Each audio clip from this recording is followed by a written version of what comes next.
Hi friends and family, I'm doing another live video. I feel super nervous because this is the new year and I was just laying around in pajamas by the fireplace. But I do this really fun activity every year that has really made New Year's enjoyable for me. And I wanted to share that activity because I've shared it with a couple of my really close friends and family, and I wanted to share it with people online too and actually help collaborate to make it better for everyone.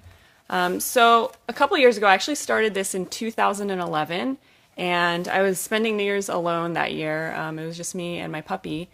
And I actually always really hated New Year's Eve.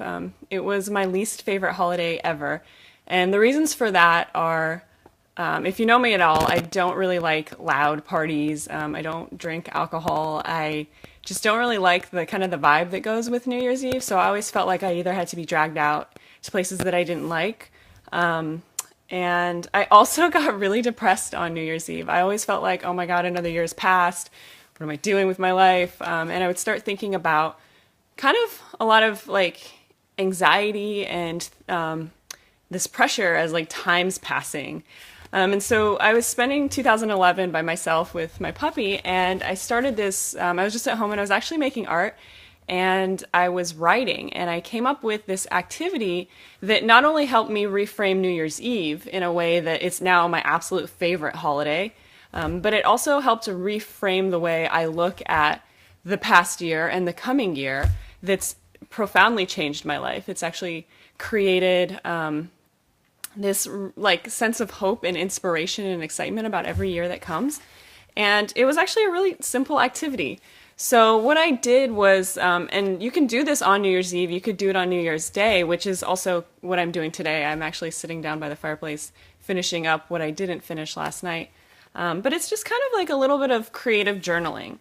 And I know a lot of times at New Year's people start doing goal setting and they start reflecting on the year before. And they start making all these plans to make the coming year the optimal or whatever. And sometimes I feel a little bit overwhelmed by that approach to New Year's with the resolution setting and like goal workshops and things like that. And the way I sort of thought of it is it's a very yang energy. It's a very yang approach to looking at your life and looking at how time passes, which is wonderful and really effective. But I was feeling like I needed a little bit more yin energy. And I wanted a more nurturing, creative, softer approach to looking at the past year and the coming year. So what I did was I created a way of doing reflection and goal setting that has more of a yin energy. And it helps me reframe things, which has been a major part of my journey, is to kind of reframe how I'm looking at everything in life, whether it has to do with myself, the world around me, for my own health and well-being. And so I wanted to show you, I kind of made a little template that I think is actually really fun to fill out. I've sent it to some friends and family, and they kind of have fun running with it too. And it's just a really simple, creative writing exercise that doesn't feel overwhelming to approach and to modify to actually fit your life the best way possible. So it's just a really simple exercise, and I'm going to show you, this is not actually my written out version because it's pretty deeply personal, so I'm not going to put that over the internet. But I wanted to show you the template here. So usually how I start out with this writing exercise is just a reflection of that year. And I sometimes just write a couple sentences like, whoa, this year was really awesome. I feel like it was really exciting, or it was really challenging to get through. But then this is kind of where the goal setting comes in. And I write, by this time next year, I wrote, my body will be blank. My mind will be blank, and my spirit will be blank. And I fill this in sometimes with a couple adjectives or things that are really inspirational to me. They could be like strong or, inspired or connected or things like that that really matter to me.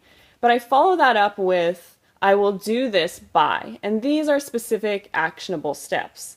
And so this is kind of the extent of the goal setting part of this. But I really like it because it takes a look at my body, my mind, and my spirit, which I think is a really holistic approach to how I want the year to unfold and where I want to be a year from this time. So let me see if I have mine I have mine, I often do it on the computer. I have mine open right now. So I think I have, yeah, so some examples of how I've written this is I wrote, by this time next year, my body will be strong, grounded, and fit. And then the part after that is the goal that I set that's really specific and actionable. So I say, I will do this by, you know, working out, doing whatever. I know in the past, 2011, I set that goal by asking myself to be gluten-free for 90 days. Because in 2011, I wasn't gluten-free, I wasn't dairy-free, I wasn't doing all this wellness stuff that I'm doing now. And that was a huge challenge for me, but it was the step that I was able to do. And honestly, I probably didn't meet it. And the next year I made a similar goal. And now it's gotten to the point where I feel really great about that. My diet, my wellness routine is right where I feel like it needs to be, and I never really felt like I failed at my resolutions. So this year, my goal is to work out doing the 7-minute high-intensity exercise every single day. I know I've talked about that before on the Canary Project and on different wellness things that I've done on the internet, and I find it to be really amazing. There's a lot of studies that show 7 minutes a day of exercise is equivalent to doing a full workout. So doing just some core stabilizing things for 7 minutes, at least every day, no excuses. I know that by this time next year, I'll be a lot stronger and more connected and fit and grounded in the way that I've always longed for in my life, and I'll just be that much closer. So I'm setting the goal to do 7 minutes a day because that's not something that I've incorporated fully in my life. And then for my mind, I wrote, my mind will be calm, collected, and sanguine. Sanguine is it's referencing back to the four humors, and just this idea of being really calm and grounded, especially when difficult situations come up. And I actually, the thing that I set for myself to reach that goal is to read at least one book a month. I often don't find time to read fiction, or if I am reading, a lot of times it's educational stuff having to do with holistic health. So for my mind to feel calm and collected, I feel like I need to incorporate that creativity. So my goal this year is to read at least one book a month. And then I wrote, my spirit will be free, light, and expressive. And the way that I'm reaching that goal, so I'm just looking back on the formula here. So my body will be, my mind will be, and my spirit will be. And I'll do this by, so these are the kind of measurable, actionable things. For me, I think that my spirit will feel free, light, and expressive is if I work on my passion project at least 10 hours a week. So for me, that includes a lot of stuff that I haven't unveiled yet, but I'm hoping to show everybody here, the Canary community, and my friends and family this coming year.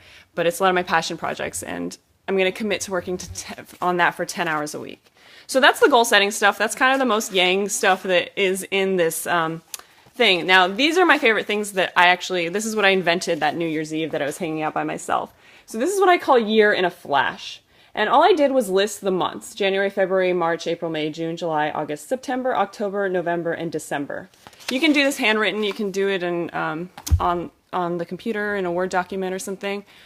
But I love this because I sat there on New Year's Eve that 2011, and I just thought, what happened this year? And I went back, and I wasn't hard on myself. I wasn't trying to be detail-oriented and get it perfect or right. I just thought, like, wow, January this time last year I was doing this, or this major thing happened in my life. And then February, whoa, this happened. And then I quit this job, and I started this program. And it was actually really exciting to, just in my own memory, to think about all the things that had changed in 12 months. And it was really cool. I actually would use my text messages, my photos, even my social media posts, just as reminders sometimes if I forgot, like, whoa, that wedding was that month. I can't believe that was only 4 months ago. I find this year in a flash to be a really fun exercise. And it doesn't, the first year I did it, there was maybe 1 or 2 like words or bullet points for each one. As the years have gone, I know I'm going to do a year in the flash at the end of the year. So as the month goes, I start filling in my January. It's just a little more detailed now, but it's not necessary. So I like to just keep track of the major things that happened that year. And then the last part that I think I think this is kind of the best part of this activity that I'm talking about, but this is the best of 2016. So the reason I did this was because, like I said, initially when I would sit there on New Year's Eve, I'd get really depressed kind of, and I would think about all the time passing and like, oh man, I haven't done enough with my life. So then I thought, I'm going to just sit here and think about all the best things that happened this year, because my memory is going to fade, things are going to shift, and I'm just going to write down a record of all the best parts of the past year. So I started making fun categories for myself, things that I thought were really exemplary. They're kind of just the superlatives of that year. And I just wanted to record that, and that's how I would look back and remember that year. So I'm going to walk through some of these, and I actually would love if in the comments, if you're watching, I know there's not a lot of people live right now because it's New Year's Day and they're probably doing stuff with their families right now, but if you watch this in a recording later and you want to add your comments, I'd love to know some of these for yourself. So it just walks through. So the best of 2016, I've added more categories every year, but it's up to 50 now. So I have the best month, the best day, the best holiday of 2016. Then I start getting a little more personal. What was the best present I received in 2016? And I actually love this one because I love present giving, and I always create really personalized presents for people. So I love to just remember what somebody gave me that year, or multiple things that were kind of this really exciting present. The best really gets it new friend, and the best heartwarming old friend. I love these categories of reflecting on when friends kind of entered my life and when they became kind of a big part of my daily life, especially when I felt like I've had a friend for years and years and I realized I only met them a couple months ago that year.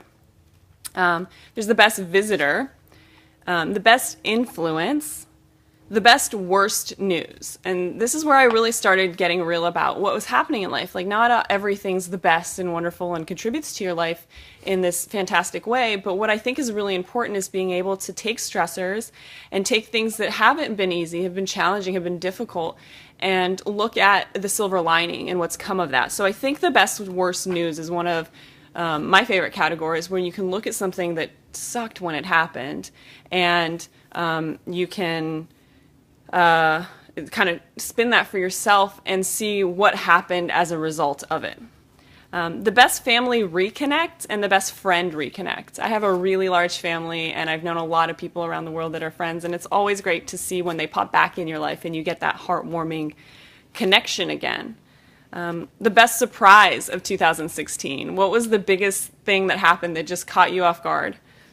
Best breath taker. That's one of my favorites too, and that often for me has to do with something that happened in nature or while I was traveling and I just saw something. Maybe it was a sunset or an ancient ruin or something that was just breathtaking. Best throwback. This was fun. This is always a point at which I think about the best throwback, when I had a moment that year that just was so nostalgic. It reminded me of high school. It reminded me of something. I call that the best throwback. The best discovery, something that was kind of like opening and opened my eyes, opened my consciousness a little more that year. And so I'm just kind of walking through my best for all the people that are joining. And this is a fun yin activity to do. So the best discovery, best nature time. I think this is really important for me. I don't get out in nature as much as I'd like, so I always have these memorable times. And then one of my favorites is the best moment of peace. This started, I think, 2011, the year before, had been pretty challenging, but I distinctly remember being in Hawaii on a work trip and floating in the ocean at night, staring up at the Pacific sky and the Pacific Ocean, and I just had this incredible, overwhelming feeling of peace. So every year I think about what was the most peaceful moment of that year that I'll remember forever.